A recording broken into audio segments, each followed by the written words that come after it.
চারিদিক থেকে অন্ধকার নেমে এলো, জল ঝড় তুফান বর্ষণ শুরু হলো, বিনা মেঘে বজ্রপাত করতে লাগলো।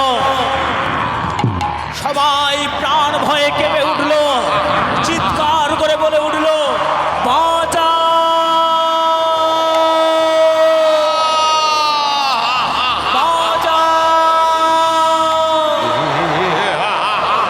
বাঁচাও বাঁচাও বলতে বলতে সমস্ত কুল পলায়ন করলেন। তারপরে বীরভদ্র এক লাফে দক্ষের বক্ষের ওপর চেপে বসলেন। দক্ষের বক্ষের ওপর চেপে বসে দক্ষের মস্তকটাকে ছেদন করলেন। ছেদন করার পর ওই মস্তকটা নিয়ে যজ্ঞে আহুতি দিলেন।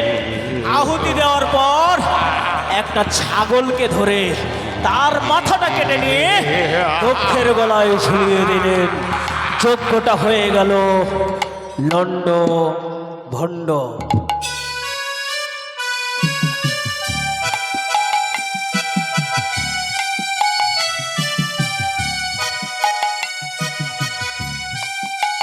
এখানে একটা প্রশ্ন থেকে গেছে গো। প্রশ্নটা কি? দক্ষের মাথাটা কাটা হলো, কিন্তু তাকে প্রাণে বাঁচিয়ে রাখা হলো কি দিয়ে? একটা ছাগলের মুন্ডু পরিয়ে দিয়েছিল। বীরভদ্র নাম শুনেছেন তো আপনারা? ভোলানাথ মহেশ্বর যার কেস থেকে সৃষ্টি করেছিল।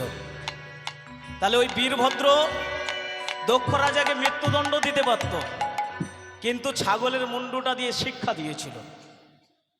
কি বলেছিলেন এবার ভালো করে জেনে নিন, কেন তাকে ছাগলের মুন্ডুটা পরিয়ে দিয়েছিলেন।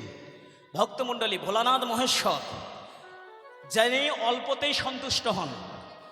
একটা বেলপাতা দিয়ে যদি কেউ ভক্তি সহকারে সত্যিকারের চোখের জল দিয়ে কেউ ভোলানাথ মহেশ্বরকে আরাধনা করতে পারেন, আস্তে আস্তে যদি কেউ চোখের জল দিয়ে ভোলানাথ মহেশ্বরের আরাধনা করতে পারেন ভক্ত হয়ে, ওই ভোলানাথ মহেশ্বর ভক্তমণ্ডলী আপনাকে কৃপা করবেন।